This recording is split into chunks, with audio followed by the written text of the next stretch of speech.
So I was doing this hike on Yamnuska Mountain, and as I was climbing so high up here, and it is a beautiful view up here on Yamnuska in Alberta, Canada, I was thinking about AI. I was thinking about Nietzsche, language, and I was thinking about the Tower of Babel. And so I thought I'd make a video on it right here, right now, because I'm way up high in the sky, and it makes me think of the Tower of Babel as recorded in the Old Testament. But first, there's a quote by Nietzsche where he said, "I am afraid that we have still not gotten rid of the old God, for we still believe in language." In grammar, I think he said more specifically. And it's really funny.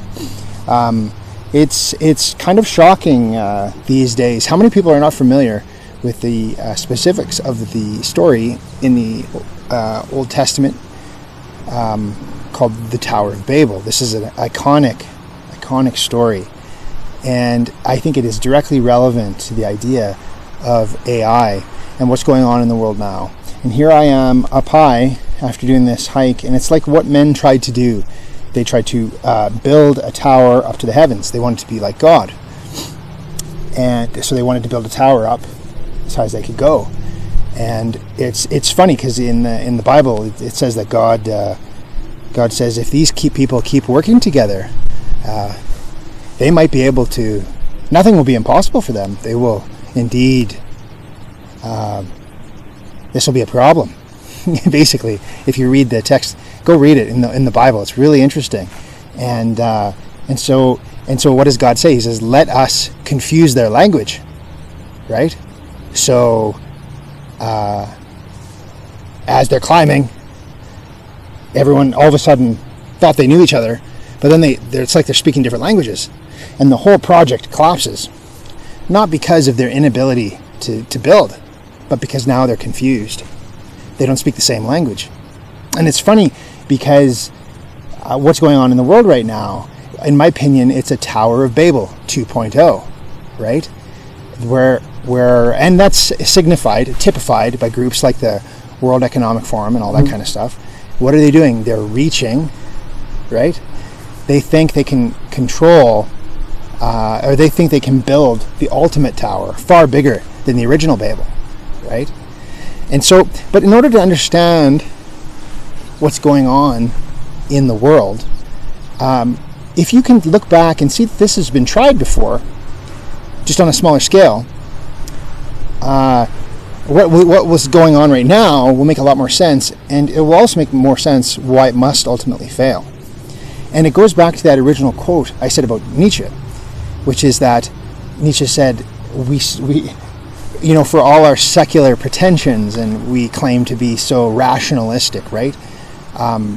Nietzsche says we still believe in the old God because we still have faith in grammar. Now it's funny, what the hell does that mean? What is he talking about there? What does he mean? Well, to get kind of a deeper picture, I think, of what he means by that, you need to go back in time to get a better understanding. You have to go back to the original story of the Tower of Babel. And the question is, how do you interpret that story? Now, I think the most common historic way of interpreting that story has been what I just call the literalist view. People literally got together and they literally started to build a building, and God came down and said, God said, let us confuse their languages, and God did, and he sent them their separate ways. That's the what I call the literalist understanding of that. Now, I don't begrudge people for looking at it in the literalist way. In fact, I'm thankful for the groups that have kept the story alive. However, I'd like to propose a different idea of what this story means. And that when it talks about God coming down to confuse them as they are building their tower, that's actually just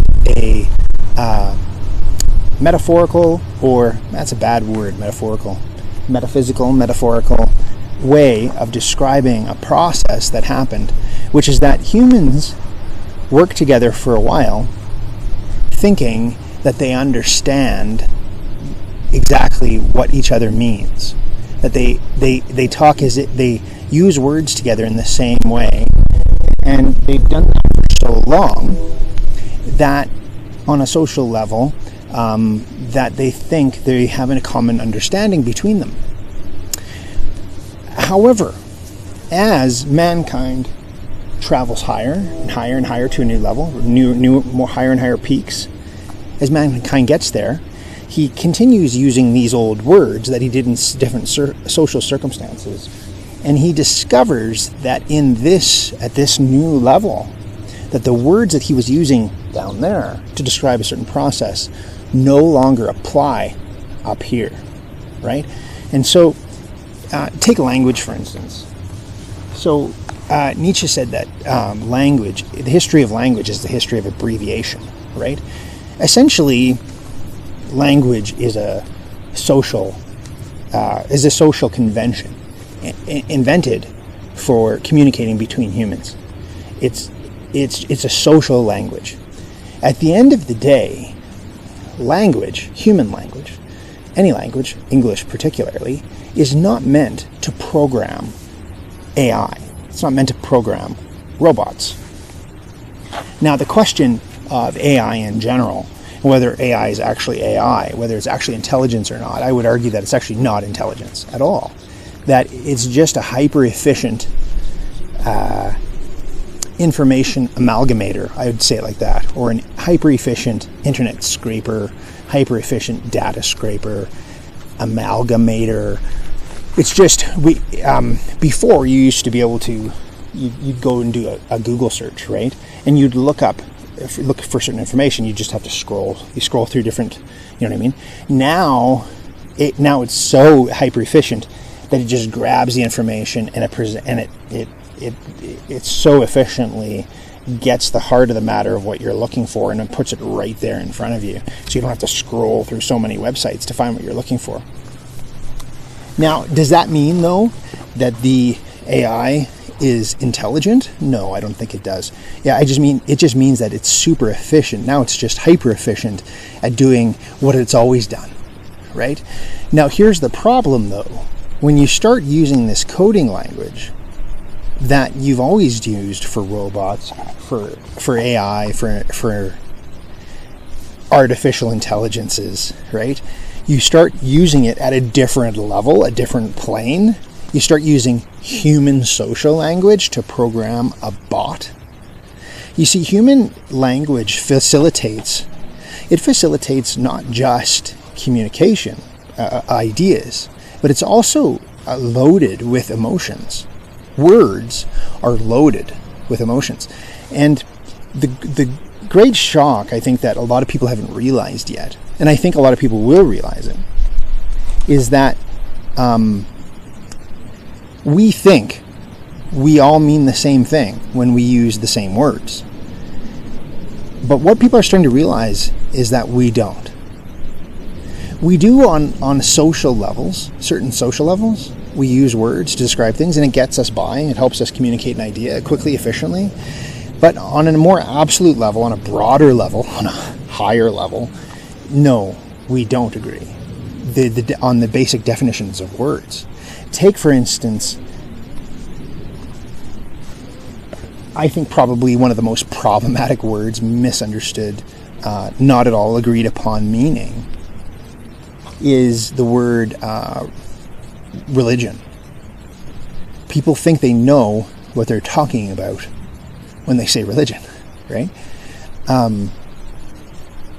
Christopher Hitchens was really famous for writing the book when he was alive, How Religion Poisons Everything.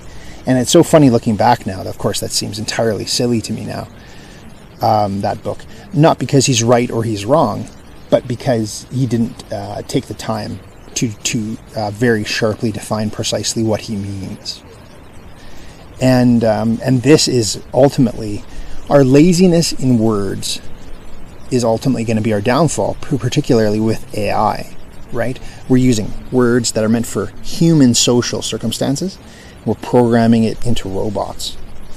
This is hugely problematic. So, let's say you ask a robot to, let's say you have a sort of a social justice, leftist, communist person who hates religion, and he wants to round up all the religious people, right? So he tells it, programs, go get all the religious people, right? And so what is he doing though? He's assuming that when he types in the word religion, that's understood, that the meaning of that word is understood, right? However, and all you need to do is just do a quick internet search at a bunch of different dictionary sites, just type in the word religion, see what comes back. You'll find that people don't agree on what that word means. And so what is an AI to do in terms of defining it? Well, it depends on how it's programmed, right? Who programs it? And what are the understood definitions? What's the definition source? Which dictionary source defines the words for the AI? Or does the AI take an amalgamation of definitions, and just runs with the best definition based on a bunch of definitions, right? There are a lot of people, I think, rightly, who consider things like communism to be a religion. I would consider that to be a religion. It brings people together. There's a bunch of faith-based ideas, right? Fascism, whatever. These are, in my opinion, religions, right? However, this is not at all agreed upon. There is no consensus about that. And so the problem is you're coding a machine with social language that wasn't intended to be applied to a machine. It's words that help social, emotional creatures navigate the world. Now, if someone can realize that language is something that evolves over time,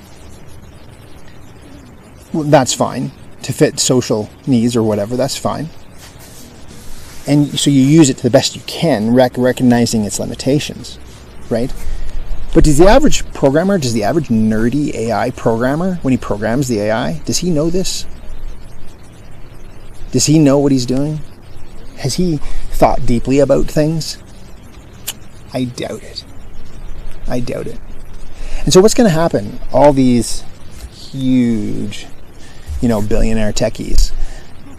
There's a small pool of people. You can probably fit them all in a small room who run the world, and they all have this idea that they all think they're going to cooperate, right? They all have a plan, right? But there's one person in that group who's using words in a certain way that another person's not using it. And then all of a sudden a circumstance, a crisis comes up. And then all of a sudden what's exposed is the different ways that they were using words all along. Not even to mention the potential, the possibility that, of course, people are just hiding their motivations. And at the end, the top elites will turn on each other and attempt to gain power from each other, right?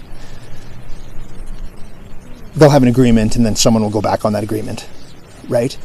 Babel, the tower, they'll all start crumbling down because they got up so high, their words worked for a while, these social words, until you get to a certain height, and then they're like, oh shit, I thought we had agreed. No, we didn't agree. What?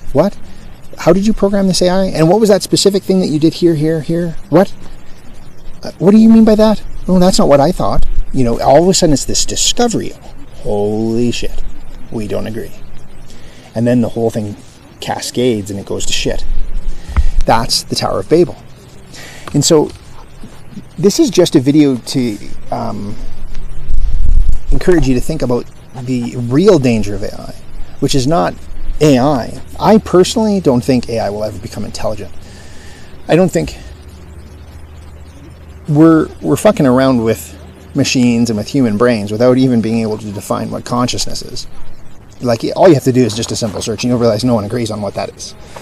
There is no consensus in the scientific community, right?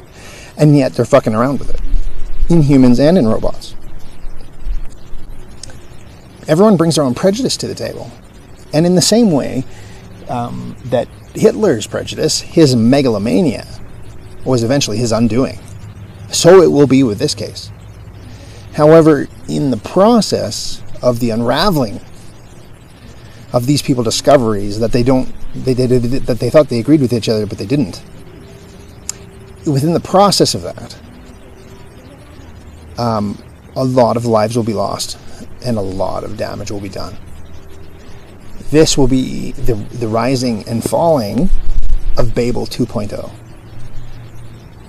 And it's because everyone is still, at bottom, deeply religious, in the sense that they still believe in grammar, and they have their mad assumptions that everyone agrees on the meaning of words, that everyone thinks that when they say the word religion or any other word, that everyone knows exactly what they mean. However, when you climb to these new levels, get up really high in the sky, you discover people don't.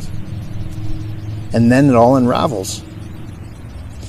And so the real next level for humans is a psychological leap, not at all through technology, but just through basic ideas.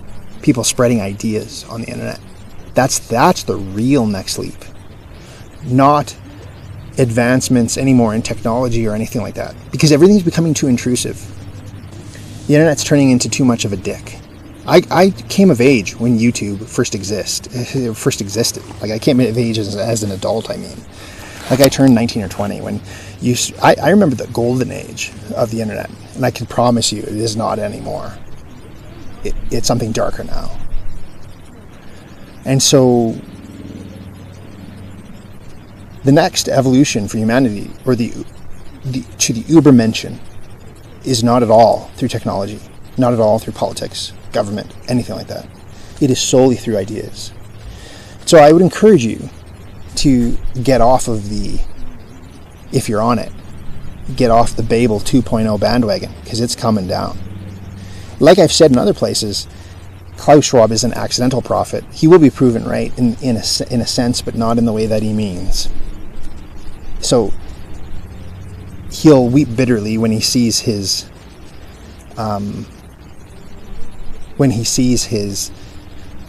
prophecy come true in the way that he didn't mean. In the same way that no doubt Caiaphas, the high priest of Caiaphas of the New Testament, would have wept bitterly to see this runaway Christian movement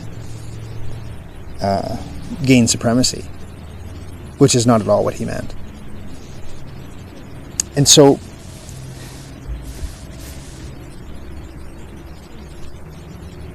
do you, dear viewer, still believe in grammar? Are you quite confident that we have an absolute agreement on what the meaning of words are? If so, I would encourage you to rethink.